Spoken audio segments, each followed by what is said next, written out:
विधवा माँ की बेटियों का 3 जादुई लहंगा। बहुत समय पहले की बात है। शिवपुर नामक गांव में सुनीता नाम की एक विधवा माँ रहती थी। वह बहुत ही गरीब थी और उसकी 3 बेटियां थी और तीनों में कोई न कोई कमी थी। उनमें से एक बेटी अंधी, तो दूसरी बेटी काली और तीसरी बेटी अपाहिज थी, जिस वजह से सुनीता को अपनी बेटियों के लिए लड़का ढूंढने में बहुत ही परेशानी हो रही थी। तभी एक दिन जब सुनीता सरपंच के खेत से काम करके शाम को घर वापस आती है, तभी उसकी बेटी निराला उससे कहती है, माँ आप घर आ गई, अब आप जाकर जल्दी से हाथ मुँह धो लीजिए, मैं आपके लिए खाना लगाती हूँ। निराला की बात सुनकर उसकी माँ खाना खाने के लिए बैठ जाती है और अपनी बेटियों के संग मिलकर खाना खाती है।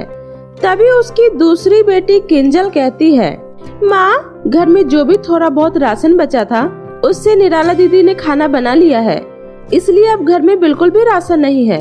जो भी कुछ था वह सब खत्म हो गया है माँ।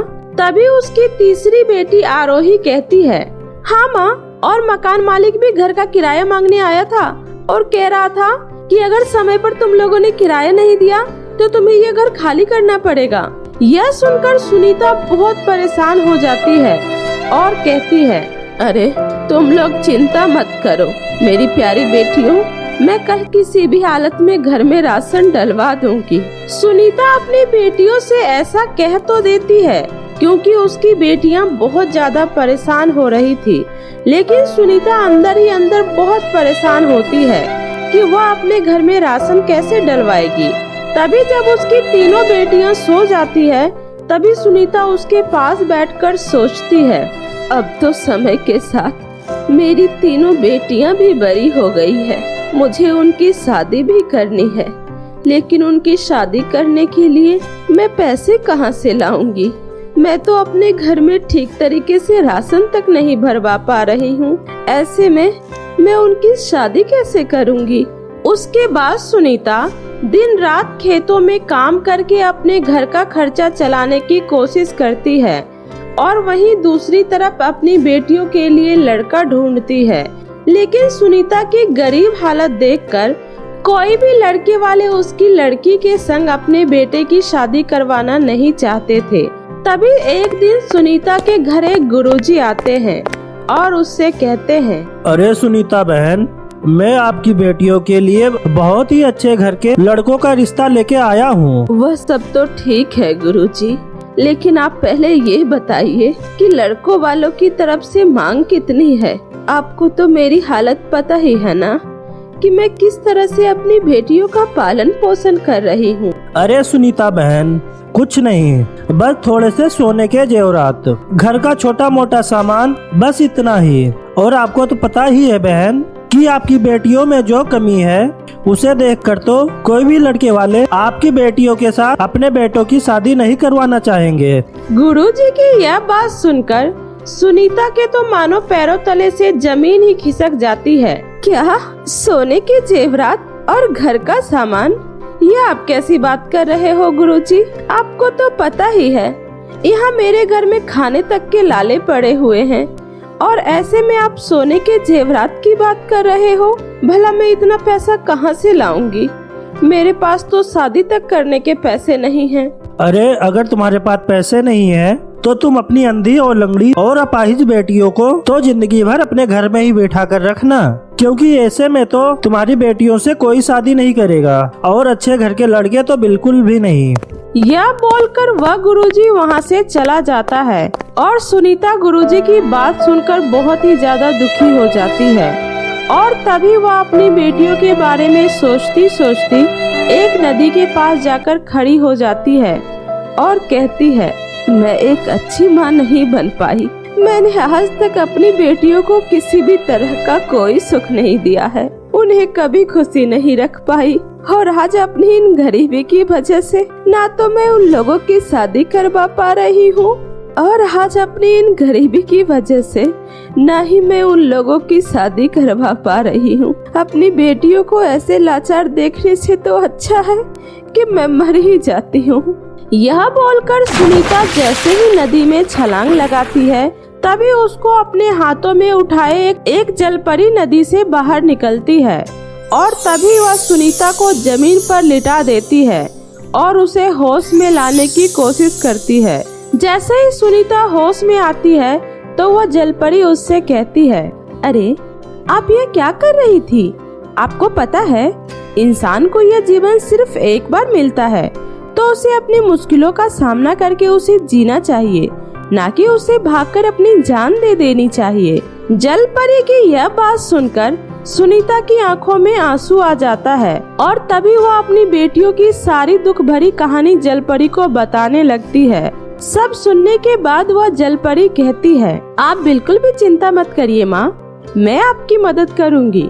तभी वह जलपरी अपने शक्ति से वहाँ पर जादुई 3 लहंगे ला देती है, जिसे देखकर वह कहती है, माँ यह कोई मामूली लहंगे नहीं बल्कि 3 जादुई लहंगे हैं। इन्हें ले जाकर अपनी तीनों बेटियों को पहना देना। इसे पहनते ही आपकी तीनों बेटियां अपने आप ही ठीक हो जाएगी।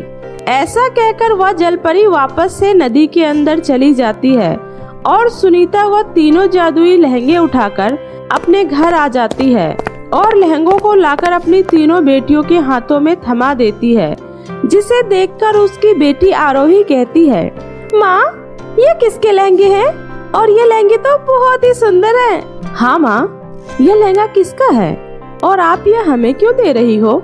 अपनी बेटियों की बात सुनकर सुनीता कहती है, अरे मेरी प्यारी बेटियों, यह कोई मामूली लहंगे नहीं बल्कि यह तो एक जादुई लहंगे हैं जो मुझे एक जलपरी ने दिया है, इसलिए तुम लोग इसे जल्दी से पहन लो। तभी उसकी तीसरी बेटी कहती है, पर माँ यह तो बहुत ही सुंदर लहंगा है, तो इसे हम अपनी शादी में पहनेंगे।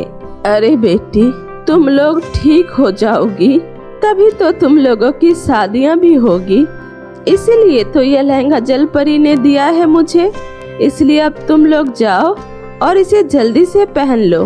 तभी उसकी तीनों बेटियां वो जादुई लहंगे पहन लेती है और जैसे ही वो तीनों वो जादुई लहंगा पहनती है तो लहंगा पहनते ही आरोही के दोनों पैर ठीक हो जाते हैं और वह अब चल भी सकती है और वहीं किंजल का काला रंग भी साफ हो जाता है और वह बहुत ही ज्यादा गोरी और खूबसूरत दिखने लगती है। और वहीं दूसरी तरफ निराला की दोनों आंखें भी ठीक हो जाती है और उसे अब कुछ साफ साफ दिखाई देने लगता है। यह सब देखकर उसकी बेटियां कहती है, माँ यह लहंगा पहनते ही मैं अपने पैरों पर चल पा रही हूँ और माँ देखो तो मैं पहले कितनी काली और बदसूरत थी, लेकिन अब मेरा रंग देखो कितना गोरा हो गया और मैं कितनी खूबसूरत लग रही हूँ। ये सब कैसे हुआ माँ? माँ मुझे भी अब सब कुछ दिखाई दे रहा है, मैं भी अब अपनी आंखों से इस दुनिया को देख सकती हूँ, मुझे तो ये सब सपना सा लग रहा है माँ। अपनी बेटियों को इस तरह खुश देखकर सुनीता की आंखों में आंसू आ जाता है और तभी वो अपनी बेटियों को गले से लगा लेती है और कहती है, अरे मेरी प्यारी बच्चियों, मैंने तुम्हें कहा था ना कि यह कोई मामूली लहंगा नहीं बल्कि जादुई 3 लहंगे हैं जो मुझे उस जलपरी ने दिया है और उसने कहा था कि यह लहंगा हमारी गरीबी भी दूर करेगा।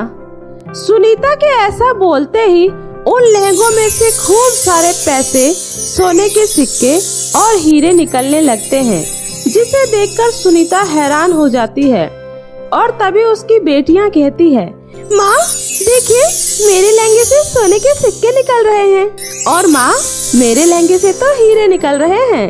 हाँ माँ, मेरे लहंगे से बहुत सारे पैसे निकल रहे हैं।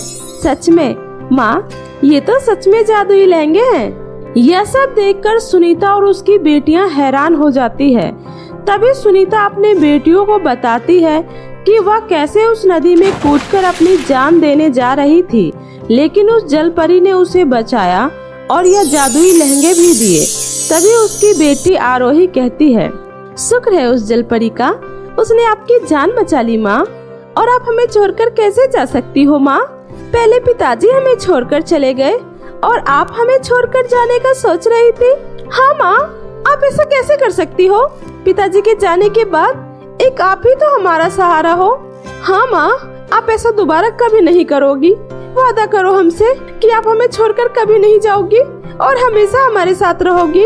अरे अरे मेरी प्यारी बच्चियों, मैं तुम लोगों से वादा करती हूँ कि मैं तुम लोगों को छोड़कर कभी नहीं जाऊंगी और हमेशा तुम्हारे साथ रहूंगी। ऐसा कहकर सुनीता अपनी तीनों बेटियों को गले से लगा लेती है और तभी वहाँ पर गुरुजी आ जाते हैं और सुनीता की तीनों बेटियों को इस तरह से सुंदर देखकर कहते हैं, अरे वाह, तुम्हारी तो तीनों बेटियां ठीक हो गई। मुझे तो विश्वास ही नहीं हो रहा कि तुम्हारी ये अपाहिज लड़की अब चल भी पा रही है और तुम्हारी अंधी बेटी को सब कुछ दिखाई दे रहा है और ये तुम्हारी काली बेटी तो सबसे ज्यादा खूबसूरत दिख रही है। या तो किसी चमत्कार से कम नहीं लग रहा। और हाँ, मैं तुम्हारी बेटियों के लिए बहुत बड़े घर से बहुत अच्छा रिश्ता लेकर आया हूँ और सबसे ज्यादा खुशी की बात यह है, उन लोगों को दहेज में कुछ भी नहीं चाहिए। क्या आप सच कह रहे हैं गुरुजी?